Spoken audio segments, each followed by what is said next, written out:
Hey, what's going on, guys? Juan Cristales here. We are now at day number 66. These pictures are actually from yesterday. This is ground up duplexes that we are doing in Texas. So check this out. These are a couple of things that we do that make the place look a little bit nicer. This is going to give us the after repair value or the appraisal numbers that we want, is doing small little things.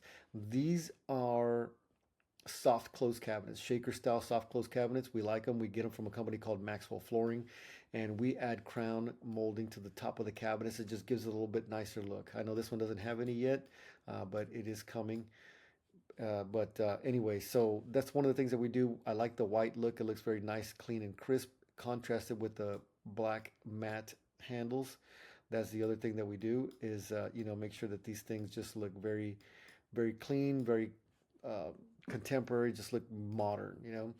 All right, moving on to the other side here, we have a couple of things here. These spaces I'm going to show you. Right here's where the refrigerator is going to be going. Here's where the stove is going to be going. Then we have the microwave that's going to be going here. And then one of the other things that these trim carpenter guys do is they encase that vent hood there because it's kind of an unsightly thing, so they'll encase it in some wood so that it doesn't look crazy. So on this side here, if you look, this is where the dishwasher is going to be going right here. This is the spot for that. And we normally want to be right next to the sink every time we do a dishwasher. Okay, so whenever you're coming up with your plans, that's how you want it to look. Then we have the sink, so you can look outside while you're working on the dishes. And then immediately behind there, we have the island. So this is the island that's right behind the kitchen sink. One of the things that is a requirement for code is going to be that this it has to have electricity on one or the other side. Actually, we put it on both sides. So we just want to make sure that there's electricity going to this island as part of the code anyway. We have to get that done. So now I'm going to show you the vanity that I wanted to get. The ones that we actually got were super hideous. I did not like them. We didn't even put them together. And I told the guys, hey, just put them back in the box, okay?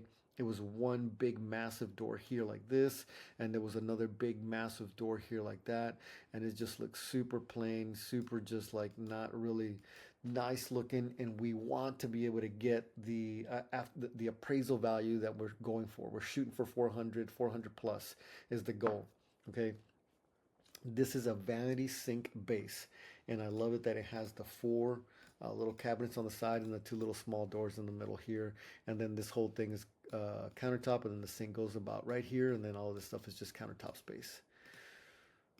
So as always, I am committed to showing you guys some of the stuff that other people may not want to show you, but issues that we run into on the job sites. Okay, so now check this out. These cabinets are bathroom cabinets. They're different in depth than the kitchen cabinets. They just are. So these kitchen cabinets here are technically going to be 24 inches from the back of the wall to the front here. It's going to be 24 inches. That's pretty standard size, okay? So these ones here are not 24 inches, and as you can see, they're like 22 inches, 21 inches right to the very edge of where the countertop is going to be going in that general vicinity, okay? Now, if you look here, next picture, the opening to the door is a 24-inch opening.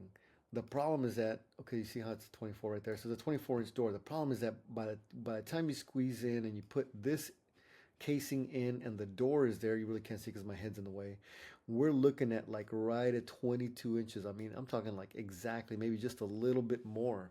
And so now we have to try to figure out a way to get this cabinet in there without scratching it up, because I am going to throw a fit if my cabinets get scratched up. These cabinets come pre-painted, and the material that is on top of the cabinet is not wood where you can just sand it down a little bit and paint it. It's like a plastic covering. I mean, these are good quality cabinets. I really like them. They're soft close, shaker style cabinets. They're good quality. They're not super cheap, but at the same time, like, if you scratch them up, you gouge it. You're gouging out like the plastic veneer thing on the top. You can't fix it. So a $400 cabinet is gonna, basically you figure out a way to repair it. It's gonna be tough.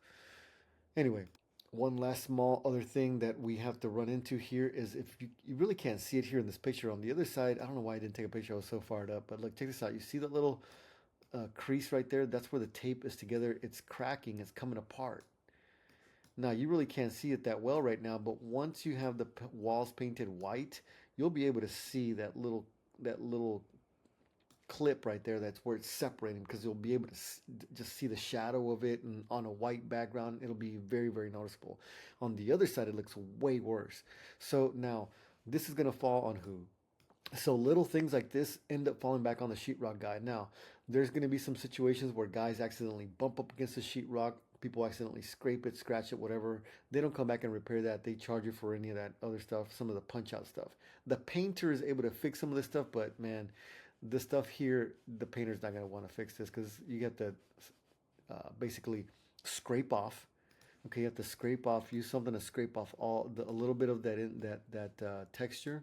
You scrape it, scrape it, scrape it, scrape it, scrape it, and then put another piece of tape on there. Once that tape dries, you have to basically put some mud on it, sand the whole thing down. You're gonna sand it, sand it, sand it, sand it, sand it, sand it, and then go back over it again with some more texture. So that's gonna be the way to fix that. The other one looks way worse, like I said. But anyways, normal stuff, guys. It's not a big deal. We're moving along. These pictures are actually from yesterday. We got a lot more updates today. I didn't get a chance to take as many pictures as I wanted to.